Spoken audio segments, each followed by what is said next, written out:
Bonjour à vous tous, nous vous emmenons sous terre pour ce premier numéro de l'année. Direction d'abord la banlieue lyonnaise où les équipes d'NGE nous entraînent dans les coulisses des travaux du prolongement de la ligne B du métro. Rendez-vous ensuite dans les galeries du sous-sol parisien à la découverte d'un métier pas comme les autres, celui de canalisateur, mais d'abord le zapping. Pour ces ouvriers et artisans qui travaillent à l'extérieur, cette salle des fêtes est un abri providentiel pour améliorer leur dîner. Le premier confinement, c'était bien parce que c'était sympa, il faisait bon, mais là c'est plus pareil. On est arrivé, on était comme des gamins qui allaient à la cantine et super contents de pouvoir s'asseoir au chaud. Plus de 400 établissements scolaires ont expérimenté la méditation et les entreprises s'y mettent dans tous les secteurs. Ici, on loue des machines de chantier. Dominique est mécanicien depuis 30 ans. J'aurais jamais imaginé faire ça, surtout au travail. 300 € la séance, payée par l'entreprise.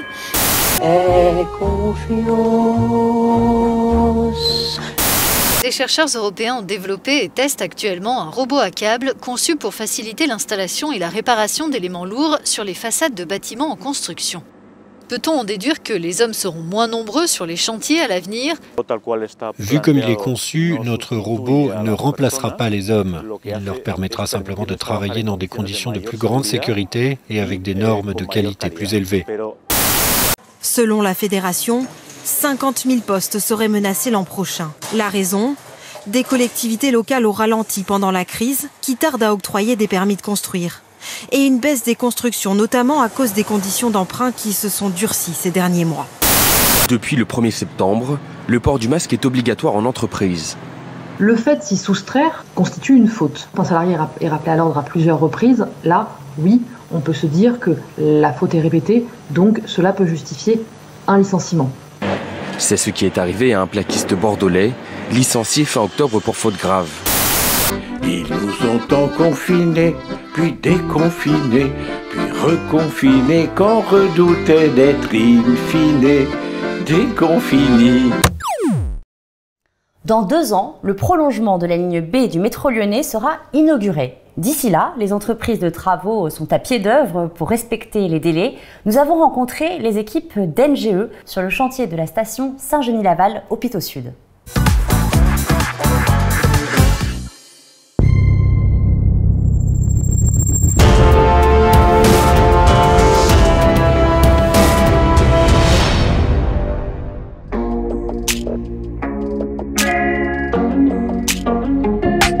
Alors, le prolongement du métro B, c'est un projet qui a démarré il y a plusieurs années, qui va vers le sud-ouest lyonnais, qui dessert 2 villes, Oullins et Saint-Genis-Laval, à travers de 2 stations sur un linéaire de 2,5 km.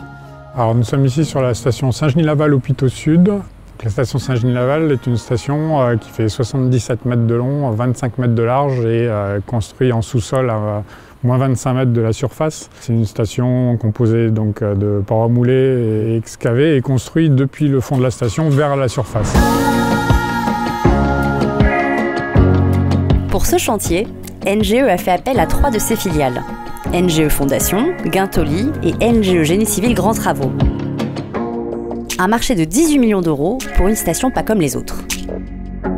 Alors cette station est spécifique parce que l'architecture notamment a été pensée pour que ce soit le lot principal, le lot de génie civil, qui réalise les parements qui seront visibles par le public.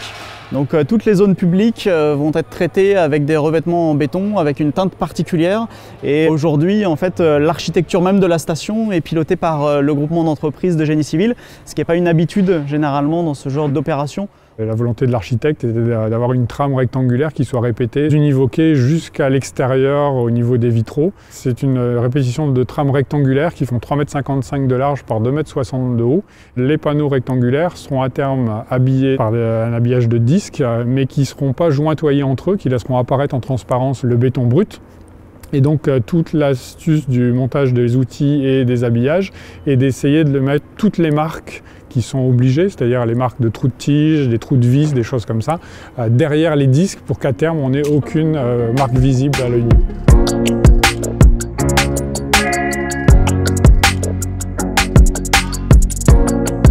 Pour réaliser chaque niveau, on a 2 outils coffrants sensiblement identiques.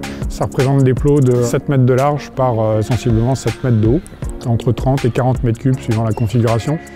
Et ces outils ont une rotation hebdomadaire, c'est-à-dire qu'on décoffre, on recoffre et on coule un plot par semaine par outil.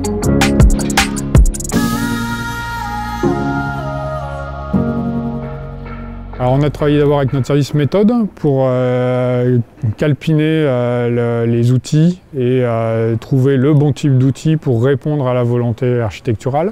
Ensuite, un travail chantier avec les équipes chantier pour trouver les bons matériaux, alors que ce soit le béton, mais aussi tous les accessoires sur l'outil, les contreplaqués, etc. pour arriver à cet aspect escompté. Et ensuite, c'est une rigueur de tous les jours des équipes, des compagnons, pour maintenir l'outil en état, le positionner correctement et avoir ce rendu esthétique escompté.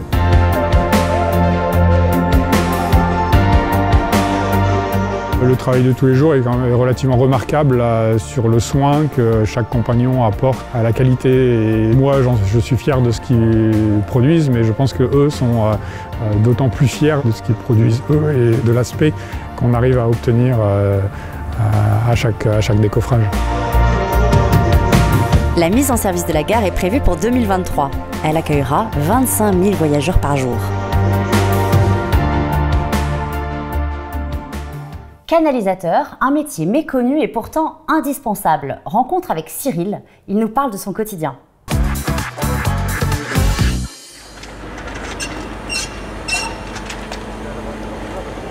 Comme je suis canalisateur, je change les canalisations d'eau, l'eau potable ou l'eau non potable, dans les égouts de Paris. Donc là, je suis sur un chantier qui fait de l'eau non potable. Là, c'est la descente. Une conduite qui est très très vieille et qui a tendance à se casser dans plusieurs endroits. Cette conduite-là part du parc de la Villette et s'en va jusqu'à Porte de Passy. Et donc, en plusieurs étapes, on est en train de la changer complètement pour arriver à Porte de Passy au terme, quoi. Les difficultés du chantier, déjà, c'est le diamètre du tuyau, qui est très gros. Et il y a une deuxième difficulté, c'est l'eau. C'est les deux. Le principal, déjà, c'est de déposer la canalisation. Donc, on soulève le tuyau, on le descend et on l'emmène au puits de service.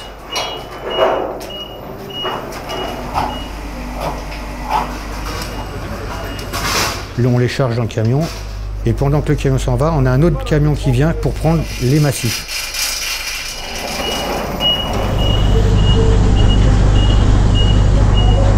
Quand on remet la nouvelle tuyauterie, on fait une mise en pression pour voir s'il n'y a pas de fuite au niveau de la conduite. Une fois que la mise en pression est bonne, on fait une désinfection de la conduite. Si tout est OK au niveau du chlore, au niveau des bactéries, si tout est bon, on peut remettre la conduite en eau. Par exemple, dans l'arrondissement où on travaille, on peut remettre l'eau. Moi, j'étais dans un métier avant qui ne me plaisait pas trop. Et en fin de compte, mon voisin m'a dit « Tiens, si ça t'intéresse, tu peux faire mon métier, c'est du bâtiment en travaux publics ». Je suis rentré dedans, j'ai appris sur le tas. Puis maintenant, ça fait 27 ans que je suis là. Si je les mets là-bas, quand tu vas tirer, ils vont se coucher.